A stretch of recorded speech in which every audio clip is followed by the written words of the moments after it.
Today is Monday, the 9th of February 2026. My name is Francisco Gaffney, and this is my daily streaming all about governance, risk, compliance, and advisory boards. And today is the first session this week in a series that I call From the Treadmill to Mode. And mode meaning your competitive advantage. So during the week, I will walk you through 5 board levers to turn activity into assets. That's why the treadmill activities to mold your competitive advantage as an asset. And I want to start with the question boards dodge for too long, I think. If you say you are a premium, can you prove it in a way the market believes?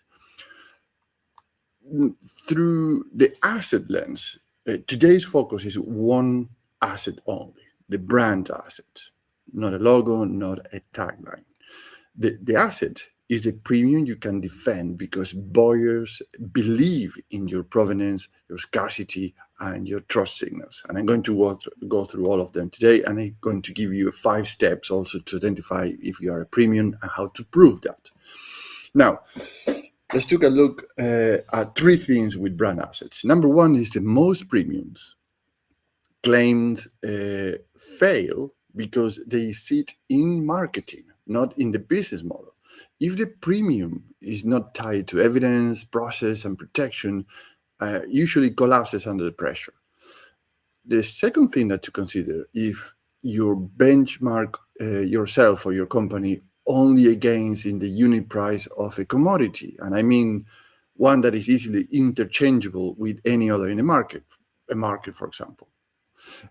You trap yourself in the wrong comparison set. Your buyers should compare you against alternatives that signal status, trust, or certainty, no raw input cost. So I have here a generic marker, but there are markers that are specialized, for example, with a brand, and you know them. Here's an example that I'm following a company in the London Stock Exchange that they are dedicated to mineral resources. Mineral resources, and now they prove the point by selling 1 coin, an ounce of gold coin, and as a product, but at 8.5 implies spot premium in the London stock in the market, because they didn't provide a product story. That is a brand asset story. So they have a whole story around how this coin came to life, and they sold it as 1.5x the value of gold. That is quite impressive for gold. Now, in other words, imagine a premium pricing without a proof is a fancy sign on a shop without a lock on the door, so anyone can walk in and take whatever they wanted. So what do you do with this as a board member? Because all this is pointed to a board member. What a board member is going to do with this information. You stop treating premium as a slide in your presentations. Instead, you treat premium as an asset you build, protect, and report on. And me, as a board advisor, what I would like to propose is to consider 3 moves. When I am advising boards in terms of assets and premiums, I think about 3 things first. So number 1 is protect what makes you distinct. If you cannot explain what is proprietary and what is defensible, you are renting differentiation. You start with the basics of intellectual property, your protection, intellectual property, and commercial use. Number 2, consider the following. Anchor the premium against a known reference point. So then explain why you are not the same thing. In commodities, for example, that reference is a benchmark price. In other sectors, it is a market rate, the regulated tariff, or a standard margin. So the point is not to be explicit, is actually to be explicit about what you are outperforming and why. And number 3, secure rights and permissions that make your story real, not aspirational. So many of these stories are borrowed, but secure rights of permission that make it real. In the example of this company, the mineral resources company that I mentioned, part of the value story relates to historic rights and agreements associated with the assets. In many other sectors, could be licensing or permits or exclusive partnership or route to market access. This, it's very understandable that actually you have to secure something that actually make your story very, very real. So how we can make this practical? Most boards talk about premium in one or two ways. Either we have a better quality, good, or we have a better story. All right. So, but neither is enough on its own. What I suggest is a better board level question, which is what is a change of proof that makes our premium rational, right? So, what is a change of proof that makes our premium rational? And here's 5 steps, a simple chain that you can use. Number 1, provenance. What can you prove about origin, method, or eligibility? Number 2, scarcity. What is structurally limited, not artificially scarce? Number 3, trust signals. What third-party checks exist or can exist to provide us trust in your products or premiums? And number 4 is repeatability. Can you deliver it again without heroics, right? And 5, last one, protection. What stops a copycat or a price undercutter from stealing the logic? And you might say, hold on a second, here is a contradiction. You talk about scarcity and repeatability and provenance and protection and trust signals. And I give you one example that you're going to understand very quickly. And it's a brand, and it's a watch, and it's a jewel at the same time. And it has a whole process and a story behind it that make it very scarce, but at the same time very repeatable, and which is Rolex, the watch brand.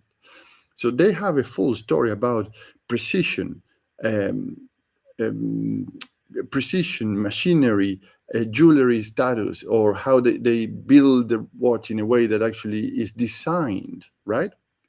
So you have your provenance there. Scarcity. If you want to watch a Rolex today, you try to go to anywhere that they sell watches. You can't. You have to go to jewelers that are certified to sell Rolex.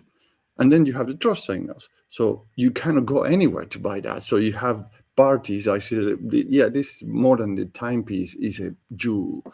Is repeatable? Of course it's repeatable, because actually, even if it's scarce, because you have to be in a waiting list sometimes to get one, a particular model or particular edition, whatever is the case, they can build or engineer one and then distribute that into jewelers that have that list of people in the waiting list.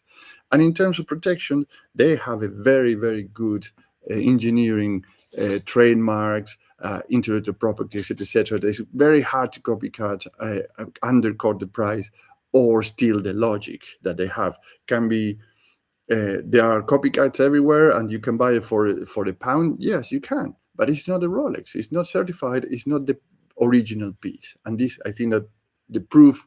What I'm trying to exemplify with this is the proof that makes your premium rational is exactly these 5 steps: provenance, scarcity, trust signals, repeatability, and protection. So if you want, or if you cannot answer those, the premium is fragile, and fragile premiums get wiped out at the moment the cash get tight, because people doesn't see that as a valuable anymore as an investment, right? So why this this premium rational approach matter for 3 things. It's the outcomes, the differentiators, and the risk reductions. In terms of outcomes, you turn your premium claim into a board-ready proof chain and a one-page asset length scorecard you can use in your strategy reports, narratives, and investors conversions. And here's the key: investors conversions, because your investors want to see something that actually has value and will sustain that value and is going to grow in value, right? In terms of differentiator, you don't start with the branding. You start with the asset mechanics, then align the narrative and the operating proof and the protection strategy so they stand up under scrutiny.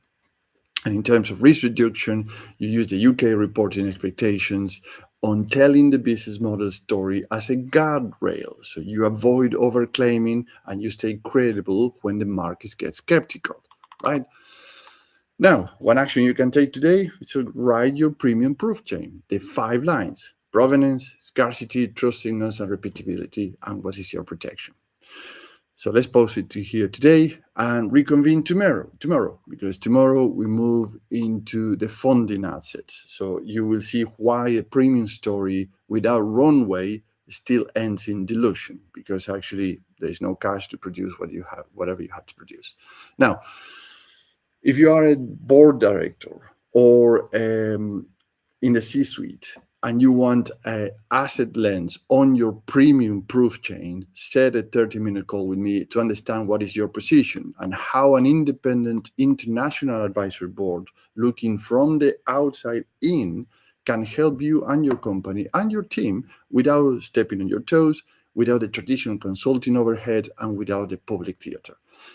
Excellent. So have a great day.